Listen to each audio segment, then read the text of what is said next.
Hi friends, welcome back to my channel.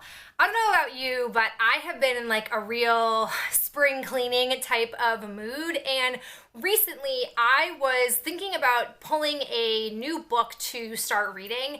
And for me, where I typically go to for books to be read is my nightstand. I just sort of organically started stashing books over on my nightstand. I live in a one-bedroom apartment, so having two bookshelves is really the max that we can have, and so that was a nice place to store some extra books. And if you guys saw my most recent Owl Crate box, you will have heard my long tangent about how the one real con of being such a lover of young adult literature is that there are very few standalone books. And I pulled a book off of my to be read shelf and was so disappointed to discover after I got like 100 pages in that it's actually a part of a series. And the reason why I'm just not apt to want to get into book series right now is because I have so many books to read that I don't need to get myself hooked on a series and then be waiting for the next book to come out.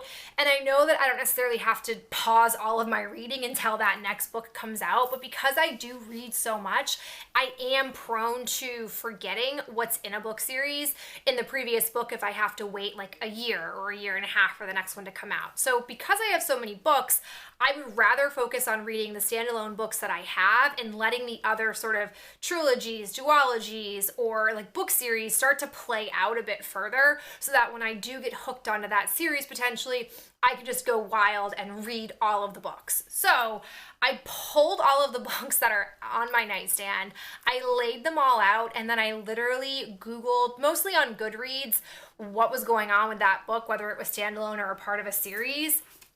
And then I post-it noted it. So I'm gonna go ahead and just show you guys the books that are on my to be read nightstand and the categories that I have found that they fall in. For me, the biggest priority I'm gonna place is to read the standalone books first, then I'll start to pull from my duology books, and then I might start to look at my trilogy ones, but I'm gonna really try to look for the ones that have more of the publications already out. So hopefully this sounds interesting to you, and maybe you'll learn some information about any of the books that perhaps you're interested in or things you didn't know about these. I could also have mismarked any of these books, so if that is true and you know more about it, please let me know in the comments. All right, we're gonna start with the shortest stack I have, which is a book series. So a lot of research that I was doing was yielding duologies or trilogies, and there was a very small pocket of books that it seems like they're gonna be more than a trio. So the first one that I have is We Hunt the Flame from Hassaf Fazail. I'm probably saying that wrong. There are currently two books out. There's this one and the sequel. And from what I have gathered in my research, this is going to be a prolonged series. So she's very low on the bottom of my to be read list. I also have Girls of Paper and Fire with Natasha Ingen, I think is how you say the last name. This cover has me very intrigued, but a series with at least three, I'm gonna hold off. Then there is Shadow of the Fox by Julie Kagawa. This currently has two books, but it seems to be slated to be a multi-book series. The next stack that I have is my trilogy stack. So in this, I've got The Crown of Feathers by Nikki Pau Prado. I have two of the Cruel Prince trilogy. I have The Cruel Prince and I have The Wicked King from Holly Black.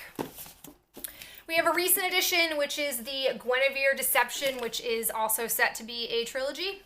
I have Amanda Foody's Ace of Shades. I think this book and the sequel is out. I don't know if the third one is out in this trilogy.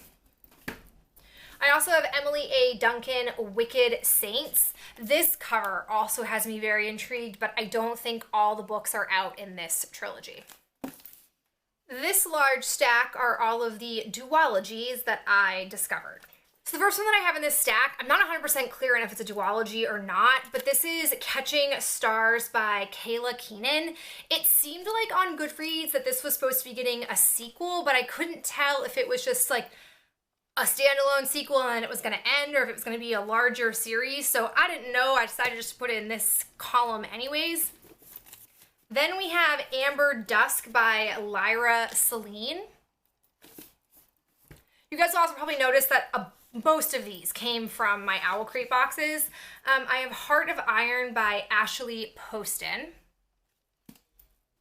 We have Scavenge the Stars by Tara Sim. This cover really has me intrigued. From Tracy Banghart, I have Grace and Fury. I've got The Gentleman's Guide to Vice and Virtue from Mackenzie Lee. This one, it seemed like it was a duology with this main character, and then there is like a spin-off book with another character in the text. I don't know for certain though, so I categorized it as a duology. There's The Glass Spare by Lauren DeStefano. Another recent book, All the Stars and Teeth by Adeline Grace. Very, very pretty cover. And then lastly, I have Spin the Dawn by Elizabeth Lim. Now we come to the last stack, which are the standalone books and the ones that I'm going to prioritize looking at and pulling from before the other three categories of books that I had on my nightstand storage. Unlike the other categories that I've shown you, this is pretty mixed, where it doesn't come predominantly from Owl Crate. Some of these are books that I purchased myself or books that I've had other people recommend to me or purchase for me to read. So the first one that I have is From Twinkle with Love by Zandhya Menon. I'm sorry, I'm probably saying that wrong. We have The Girl the Sea Gave Back from Adrienne Young. So what I discovered about this was that this is from the same author who wrote Sky in the Deep, which I think is an amazing book. And this technically isn't a sequel, but it takes place in the same world as the Sky in the Deep novel. Characters are different. You don't have to have read that technically first story, but I think it's a really interesting concept I haven't seen a whole lot of authors dip into, so I'm really curious about this one. I have Station 11 from Emily St. John Mandel. I have Loki from Mackenzie Lee. To me, it's unclear if this is going to be a series or not. From what I've uncovered from the author, it doesn't sound like it, but I can never be certain with Marvel. We've got Mirage from Somanaya Dodd. Poison Ivy from Amy Goldman Koss. Black Tuesday by Susan Colbank. The Handmaid's Tale by Margaret Atwood. I have tried on a number of occasions to read this, and I just have never gotten myself to. I'm really hoping that this summer maybe I can actually dip my toes into this and try to actually read it. I have The Haunting of Hill House by Shirley Jackson. I've got 13 Reasons Why by Jay Asher. I have Winterwood by Shay Earnshaw. Very, very pretty cover. There's the Bone Houses by Emily Lloyd Jones. And then also by Emily Lloyd Jones, I have The Hearts We Sold. So I feel a lot better about having organized these. I'm now going to put them back into my nightstand storage where I'm going to have the closest and most accessible like column of books or stack of books be the ones that are standalone. Based on that last category of standalone books, if there are any that I mentioned that you're like, Victoria, you absolutely have to put it at the very top of your list. This is definitely a great read. Please let me know, because as you guys can see, I have a ton of books that need reading, which is also why I have to really steer clear of purchasing any more Owl Crate boxes, but I'm looking forward to at least starting to dip my toes into more of my to-be-read books, and I hope that you guys enjoyed seeing some of the books that I showcased here today. And I'll talk to you in the next video real soon. Bye.